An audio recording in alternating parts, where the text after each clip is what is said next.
नमस्कार दोस्तों, आज हम जानेंगे आखिर क्यों लक्ष्मण जी शेषनाग अवतार नहीं अपितु थे विष्णु अवतार।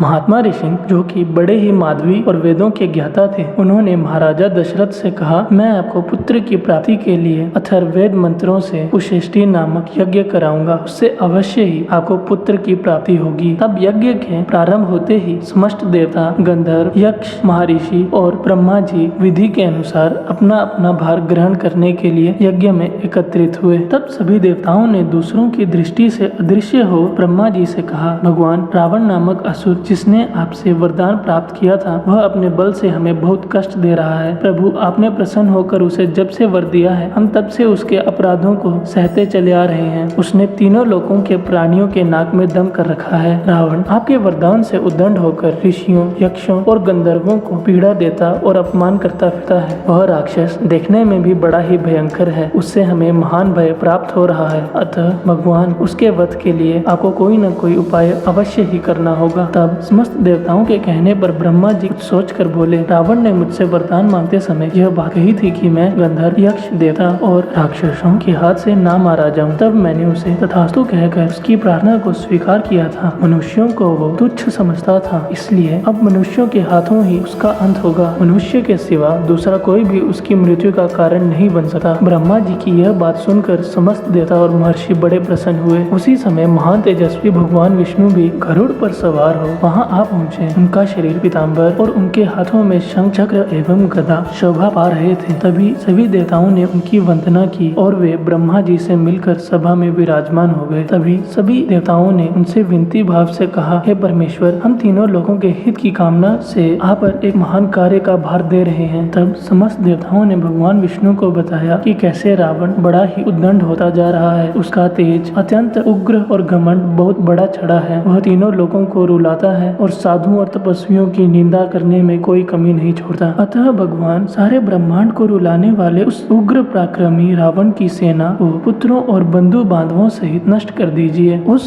शत्रु दमन ने दीर्घ काल से तीव्र तपस्या करके ब्रह्मा जी को प्रसन्न किया था। तब भगवान ब्रह्मा ने उसे वरदान दिया था कि नाना प्रकार के प्राणियों में मनुष्य के सिवा तुम्हें कोई नहीं मार पाएगा। तब भगवान विष्णु देवगण से बोले, तुम भय त्याग दो, मैं तुम्हारा हित करने के लिए रावण को पुत्र, पौत्र, अमात्य, मंत्री और बंधु बांधवों सहित मार डालूंगा। देवताओं तथा ऋषियों को भय देने वाले उस क्रूर राक्षस का नाश करके मैं 11,000 वर्षों तक पृथ्वी का पालन करूंगा और मनुष्य लोक में निवास करूंगा। देवताओं को ऐसा कहकर कमल नारायण हरि ने अपनी जन्म भूमि के संबंध में विचार किया। तब सभी देवताओं ने भगवान विष्णु से कहा, राजा दशरथ धर्मज्ञ, उदार और महर्षियों के समान तेजस्वी हैं। उनकी 3 रानियां हैं जो कि देवियों के समान हैं। आप अपने 4 स्वरूप बनाकर राजा की उन रानियों के गर्भ से पुरुष रूप में अवतार ग्रहण कीजिए। इस प्रकार आप मनुष्य रूप में प्रकट होकर रावण का अंत कर सकते हैं। तब भगवान विष्णु ने अपने आप को 4 स्वरूपों में प्रकट कर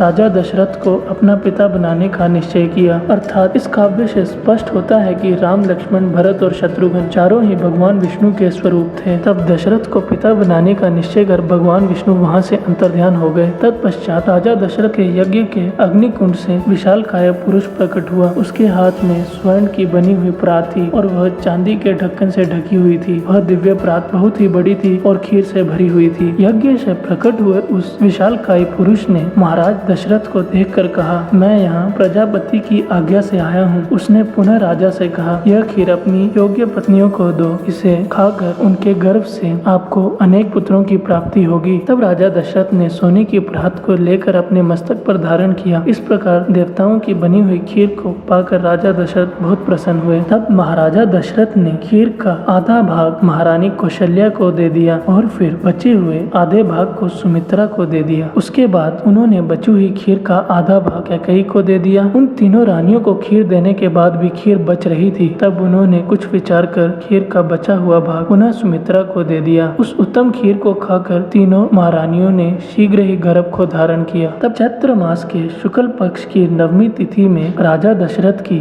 सबसे बड़ी रानी कौशल्या के गर्भ से भगवान विष्णु ने मर्यादा पुरुषोत्तम भगवान श्री राम के रूप में जन्म लिया। तो दोस्तों, अगर वीडियो पसंद आई हो तो लाइक करें, कमेंट करें, शेयर करें और चैनल को सब्सक्राइब अवश्य करें।